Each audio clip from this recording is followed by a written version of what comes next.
CDO Latam, el podcast para todos los apasionados de los datos y la inteligencia artificial.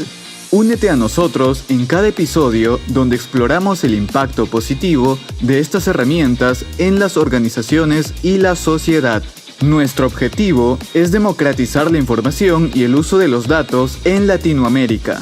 En cada episodio te traemos las últimas tendencias y las ideas más disruptivas en el mundo de los datos y la IA, de la mano de expertos en el tema. Comenzamos.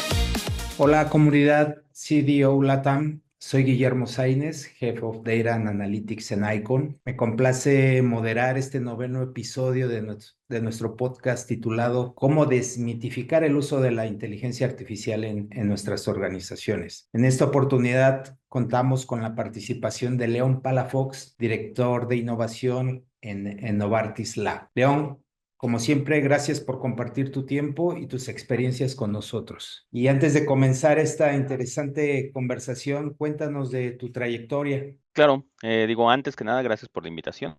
Siempre es un placer estar platicando en este tipo de foros. Bueno, yo empecé con todo esto de inteligencia artificial, data y demás ya desde hace como 20 años más o menos. Hice mi maestría y mi doctorado en inteligencia artificial en la Universidad de Tokio, ahí en Japón. Y al poco rato, o sea, termino ahí, luego voy a Estados Unidos. Ahí estuve 4 años trabajando en diferentes universidades, UCLA, Universidad of Arizona, en temas de data, temas de analytics, muy orientados a temas de neurociencia, temas de ciencias planetarias. Y termino ahí y vengo a México, regreso a México y aquí empiezo a trabajar primero en una consultora, después empecé a hacer proyectos para diferentes bancos, diferentes instituciones. Y después de ahí ya trabajé en Grupo Financiero Banorte. En Grupo Financiero Banorte fui director de Machine Learning, justamente llevando varios de los modelos analíticos dentro del banco. Y después en Grupo Salinas, donde también me tocó llevar varios proyectos de analytics, de inteligencia artificial, en Algoritia, que es la empresa de data de Grupo Salinas. Y bueno, y ahora estoy acá en Novartis, ¿no? Justo donde estoy viendo proyectos de innovación de varias tecnologías, pero digo, el foco principal está siendo todo este tema de la inteligencia artificial generativa, ¿no? Que es lo que ahorita está en boca de muchas de las empresas del mundo. No, pues impresionante tu trayectoria. Te ha tocado estar o participar tanto en la parte docente como en la parte de industria. Sí, Y bueno, claro. yo creo que la pregunta obligada para iniciar este podcast es, ¿la inteligencia artificial y la inteligencia generativa aplica para todas las empresas, para todos los sectores de industria o está acotado a cierto tipo de industria? Parece que puede aplicar a todos los tipos de industria, pero no de la forma en la que de repente muchas veces lo queremos ver, de que es una sola tecnología y no le tienes que modificar mucho para utilizarla en diferentes lugares. O sea, no es la misma aplicación, ni es la misma tecnología, ni es el mismo caso de uso, por ejemplo, en retail que en banca. No así pasa con muchas otras tecnologías. O sea, una base de datos tú se la puedes vender a retail, a farma, a banca, a quien quieras, a manufactura, y el uso de una base de datos va a ser en esencia el mismo. O sea, los queries van a ser diferentes y demás, pero la tecnología base es la misma.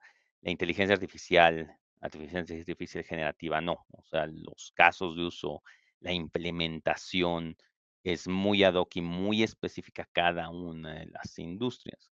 Y obvio también depende es de los datos. Si bien puedes utilizar inteligencias artificiales generativas públicas, ¿no? Como GPT, Llama, DeepSeek, para realmente sacarle mucho del valor, sí dependes tú de que de que tengas la cantidad de datos y tengas la infraestructura necesaria para poder utilizarla, que muchas empresas, muy independientemente del sector, de repente carecen de ello. Sí, coincido que el insumo primordial o esencial para este tipo de tecnologías es la data. Pero por otra parte también el reto de negocio o el entregable, el valor que vamos a generar a partir de esta tecnología. En tu experiencia, ¿cómo es que empiezan este tipo de iniciativas? ¿Por el negocio o por la tecnología? Y me parece que es un poco de todo, ¿no? O sea, de repente he visto desde casos donde el CEO de la empresa o algún director de tecnología o algún director de operaciones va a un evento ¿no? Estos que organizan diferentes proveedores y ve la solución, ¿no? En su propia industria y se emociona, ¿no? Y regresa diciendo, quiero que hagamos lo mismo. Y desde otras que es la inercia, o sea, que la institución propia entiende que para poder ponerse a la vanguardia, para poder ponerse al nivel de los competidores, necesita entrar en el tema de inteligencia artificial, de data, de analytics, que es lo que vimos que pasó con muchas empresas en México, ¿no? Vemos en el caso de la banca, principalmente, como para poder ponerse al parejo con los bancos internacionales, pues la banca mexicana tuvo que empezar a invertir fuertemente en esto. O sea, tenemos el caso de BBVA, tiene más de 200, 300 científicos de datos, es una cantidad bestial de científicos de datos BBVA, y como todos los otros bancos están realmente empezando a crear sus propias iniciativas, muchos desde hace algunos años, muchos recientemente, ¿no? Pero ahí viene más la presión del mercado, la presión del consumidor, la presión del negocio, que saben que si no se montan en esto, es muy probable que puedan desaparecer, como hemos visto en otras industrias. Sí, y en ese sentido tocas un punto importante de parte de desmitificar es cómo le explicamos ese C-suite, esa audiencia ejecutiva, que por un lado tenemos la inteligencia artificial tradicional que venimos haciendo desde los ochentas, bueno, tú tendrás más datos más precisos, y ahora Gen AI es como que una evolución o la siguiente ola de este tipo de tecnologías y habría que separar, ¿no? ¿Cuándo usar inteligencia tradicional y cuándo generativa? ¿Te ha tocado aplicar o discernir con este tipo de audiencias cuándo aplicar una y cuándo aplicar otra? Sí, o sea, justamente con diferentes clientes en diferentes casos de uso, empezamos a ver que muchos clientes quieren utilizar IA generativa en casos que no lo justifican. Te dicen, oye, es que quiero hacer, por ejemplo, score crediticio, ¿no? Que es uno de los casos más fuertes en banca, ¿no? Credit scorecard. Y te dicen, no, sí, es que lo voy a meter en inteligencia artificial generativa eh, y cuesta trabajo muchas veces discernir por qué el cliente o por qué la parte de negocio quiere hacer eso, más allá de por querer subirse a la ola, digo que eso es una razón, pero también muchas veces es porque de repente les dan el presupuesto, desde arriba los están presionando, ¿no? Que utilicen inteligencia artificial generativa. Entonces vemos muchos casos de uso que son perfectamente capaces de resolver herramientas tradicionales de inteligencia artificial, ¿no? Clasificadores, clustering, todo ese tipo de herramientas, y que la quieren utilizar con generativa. Entonces toca mucho platicar con las áreas de negocio, las áreas encargadas de los costos, sobre todo también, ¿no? O sea, estas herramientas, si comparamos las herramientas tradicionales de analytics, de inteligencia artificial, de data science, con las herramientas de inteligencia artificial generativa, la IA generativa es radicalmente más cara. O sea, estamos empezando a ver casos de empresas que por simplemente crear el chatbot, tenerlo ahí, conectarlo a servicios de nube del proveedor que quieras y gustes, están teniendo costos de 12, 13,000, 15, $20,000 al mes, simplemente por tener eso ahí. Lo esté usando alguien o no lo esté usando alguien, ¿no? Porque por la forma en la que esto se maneja, ¿no? Tener el chatbot ahí prendido todo el tiempo genera un costo, los tokens que se llegan a procesar es otro costo, que, bueno, una solución tradicional, a veces el costo marginal es negligible, ¿no? Es prácticamente cero. Sí, es un buen punto que ya separando el tipo de paradigma, le voy a llamar paradigma. Cuando traemos casos de uso típicos, pues usamos inteligencia artificial, ¿no? Para segmentar, predecir. Y la parte de IA generativa está más orientada hacia generación de contenido y digital workers, ¿no? Así le llama Gartner en su artículo. Y en este sentido, cuando creas un trabajador digital, ¿eso inhibe la innovación o la anula, la reduce o todavía impera el juicio experto del ser humano? Me parece que depende mucho del caso de uso en el que vas a utilizar este digital worker, ¿no? Un ejemplo muy claro, por ejemplo, dices, oye, es que este digital worker lo que va a hacer es que va a analizar todos los KPIs de un tablero, ¿no? Por ejemplo, pensemos en una planta de manufactura que tienes tus tableros, ¿no? De todas las líneas y demás. Oye, los va a capturar todos, los va a digerir y va a generar un reporte de 2, 3 párrafos para el ingeniero industrial de línea, otro para el director de operaciones, otro para el director de planta. Y esa tarea propiamente muchas plantas no la tienen, o sea, no existe. Entonces ahí estás potenciando la capacidad de decisión de las diferentes personas en la planta, los diferentes niveles en los que están, que antes no existía y puede llevar a soluciones mucho más innovadoras. Depende mucho, como bien lo preguntabas, del caso de uso, ¿no? O sea, de que realmente se esté aplicando ese caso de uso, porque puedes tener otro digital worker que tú digas, oye, es que quiero que el digital worker me genere el reporte anual de la planta, ¿no? O sea, todos los KPIs y demás. Apoyas demasiado en ese digital worker y en 2, 3 años nadie en la empresa sabe hacer cómo hacer el reporte anual, lo que significa. Nadie tiene esa visión holística. Entonces, sí tiene que venir, desde mi muy particular punto de vista, sí tiene que venir muy de la mano las personas que lo utilizan, pero no sacarlos de la ecuación. O sea, tal vez crear tareas que ni siquiera existían antes, porque sí se consideran muy pesadas, pero las tareas tradicionales, apoyarse de la inteligencia artificial generativa sin dejar al lado el conocimiento experto que una persona pudiese tener. Correcto, y sobre todo la interpretación de lo que genera esta inteligencia artificial. Nos ha tocado acá en campañas promocionales generar escenarios donde al final el área de marketing conoce el mercado, está más sensible a la economía, al día a día y dice, no, vamos con esta opción. Todavía no delegamos al 100% el contenido a estos digital workers, ¿sí?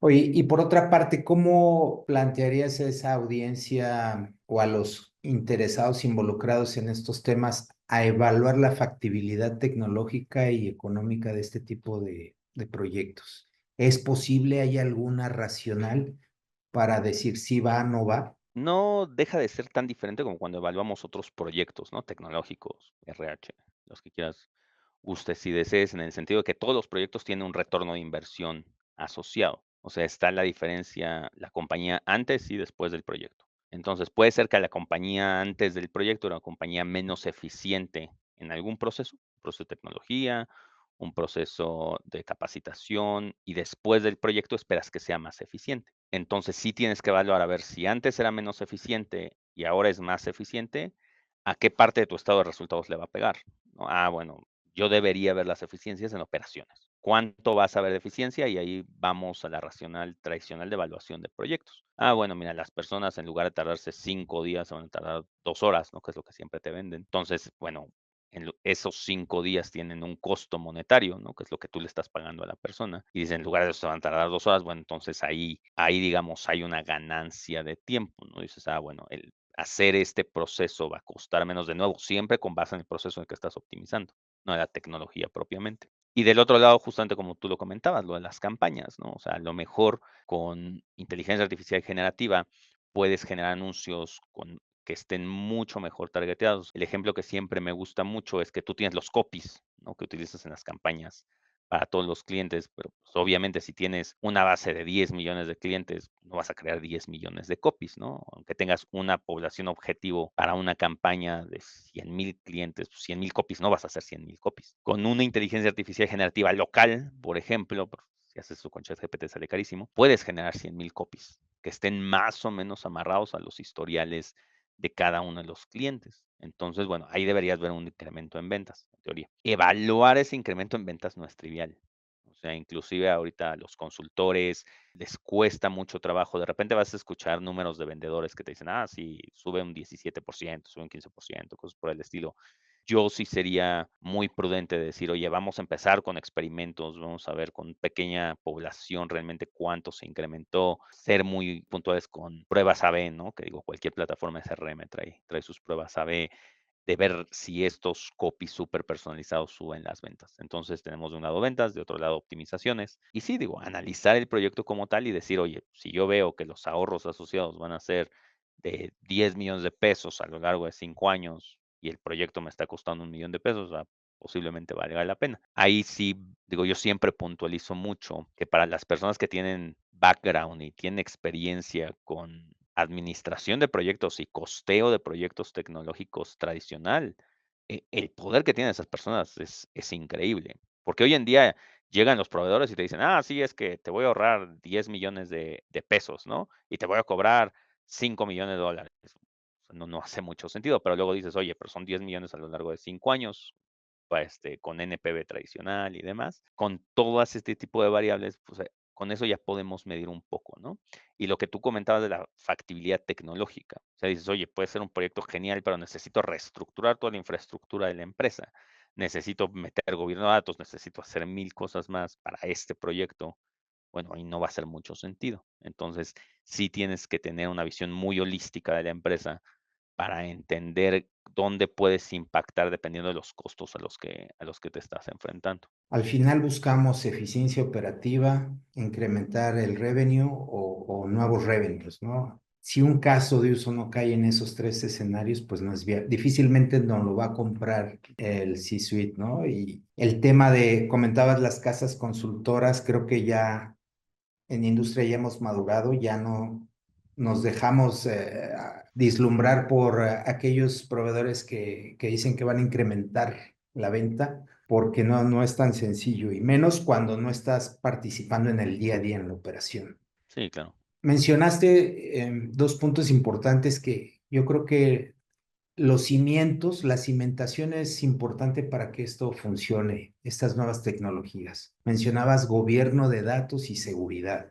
Al estar o depender de los datos, pues es importante gobernar los datos y gestionarlos de manera correcta.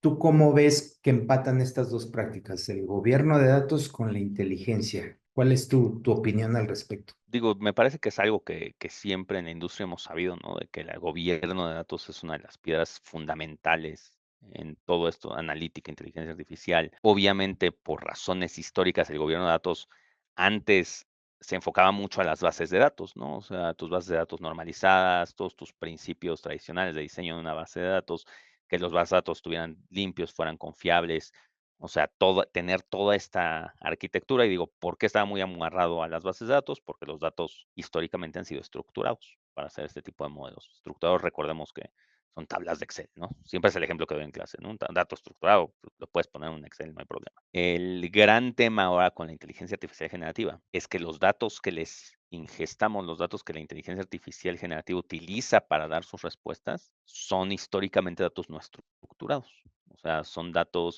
imágenes, es texto, o sea, son datos que por su naturaleza en las empresas no han sido gobernados adecuadamente. O sea, tú ve a cualquier empresa de cualquier tamaño, de cualquier historia, y dices, oye, ¿cómo estás gobernando? Dime qué tipo de estructura tienes alrededor de todos los documentos de texto que quieres ingestar en esta inteligencia artificial. Y te dicen, no tengo ninguna, ¿no? O sea, están en un folder, están en carpetas que se llaman procesos operativos, ¿no?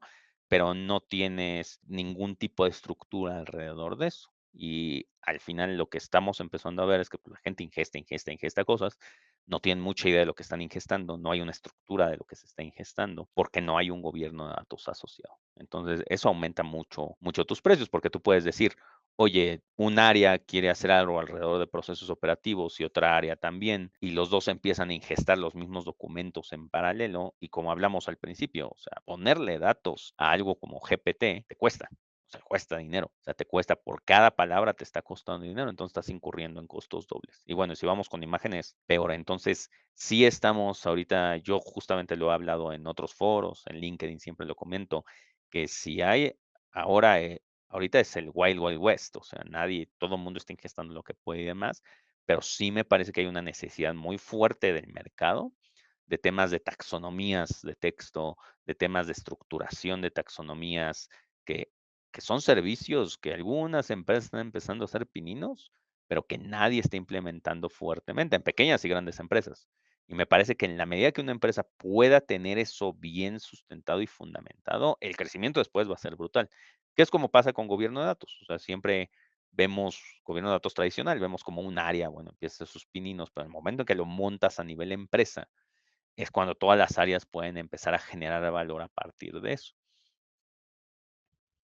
Sí, correcto. El tema de implementar un programa de gobierno de datos en una organización ayuda a regular, ¿no? Y hacer ese prefiltro de qué necesitas, hacia dónde vas, demuéstrame que el proyecto es viable. Y ese gobierno de datos se extiende al gobierno de la inteligencia artificial porque ya van de la mano. Claro, Y hace sentido y sobre todo, como dices, para vigilar el consumo o el uso de los recursos de la organización y no se disparen literalmente a la nube. Ah, Bueno, y en términos de seguridad, ¿qué opinas sobre el uso ético de los datos en este tipo de tecnologías? ¿Hay que alinearnos a políticas de seguridad de la información, a regulaciones internacionales, o puedo empezar en mi empresa a hacer uso de mis datos con este tipo de tecnología sin estar al pendiente o muy requisitoso de esas regulaciones? Ahí digo, es una gran pregunta porque la respuesta varía dependiendo del país donde estés, ¿no? Y digo, yo sé que este podcast y este grupo se maneja a nivel internacional, entonces por eso no me voy a abstener de dar una respuesta así, decir, ah, sí, esto se debe hacer, porque por ejemplo en Europa, siempre y cuando manejes datos personales, ¿qué significa un dato personal? Es tu nombre, edad, lugar donde vives, todo eso, aunque utilices una infraestructura local, o sea, que no te conectas a la nube, no haces nada, necesitas decirle al organismo regulador que estás utilizando una inteligencia artificial. En México todavía es el viejo este, en México es así de, mira, siempre y cuando no subas datos a la nube y esté todo en tu plataforma, alrededor de la inteligencia artificial realmente hay muy pocas directrices en el país. Estados Unidos es como un punto medio, más o menos, y te digo, para otros países, no sé, Perú, El Salvador, que me ha tocado estar allá también, tienen como que sus propios saberes. Entonces, sí hay que estar muy conscientes de nuestros clientes, o sea, de en qué geografía están, y con base a eso tratar de atenernos a las regulaciones. Pero sí, digo, por ejemplo, México, nosotros somos muy cuidadosos del tema de la nube, ¿no? Entonces, si tú dices, oye, me conecto a un chat GPT que está en algún proveedor de nube y le estoy mandando texto, donde en ese texto hay datos de los clientes, hay información sensible de los clientes, eh, la comisión, por ejemplo, en tema de bancos, la comisión bancaria, la CNBV, sí va a pegar el grito y te va a decir, a ver, no, no puedes hacer eso, ¿no? Oye, ¿por qué es inteligencia artificial generativa? No, porque es nube, ¿no? O sea, te va a poner la traba porque es nube y bueno, tendrás que hacer los procesos adecuados para poder hacer eso. Vale la pena decir que también depende mucho del caso de uso. O sea, yo siempre les he dicho que, por ejemplo, si son manuales regulatorios, o sea, manuales de procesos dentro de la empresa, los puedes subir a donde quieras y dices, oye, es que alguien lo hackeó y demás, ok, o sea, Sí. fuiste el bobo al que le hackearon los procesos internos, pero nadie va a terminar en el bote, nadie lo van a encarcelar. Y así pasa con manufactura, así pasan con otros casos de uso, pero sí hay que ser muy cuidadosos con datos personales, con datos de esos que le llaman PII, ¿no? Que con los que puedes identificar a una persona.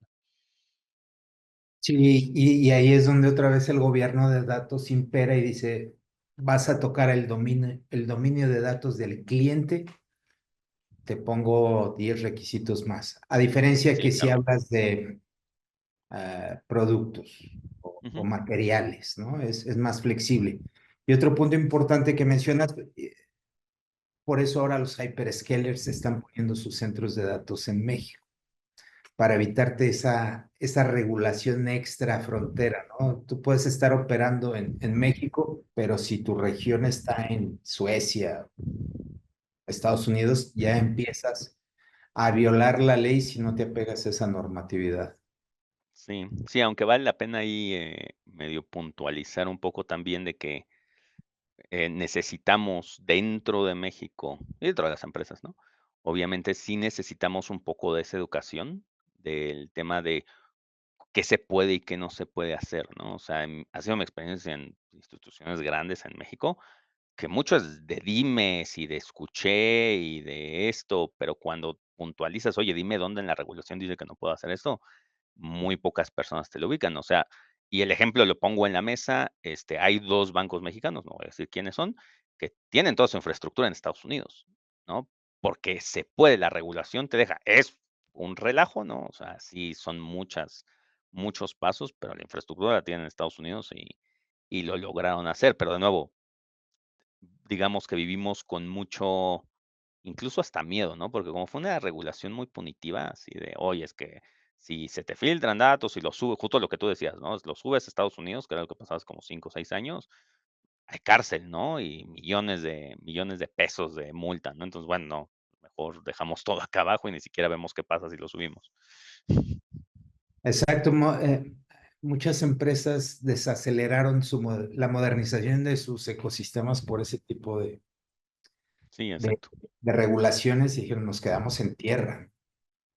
Sí, sí, justo. Compré mi tradicional y me hago responsable de mis datos. Pues yo creo que para concluir me gustó la frase de que todavía en México estamos en un Wild West. Sí, en esto y en muchas otras cosas, y creo que es importante áreas de gobierno o gobernanza alrededor de estas nuevas tecnologías. ¿Algo que gustes agregar para cerrar? Sí, claro. Ahorita justo lo que comentabas de que estamos en el Wild West, me parece que es muy importante comunidades como esta, ¿no?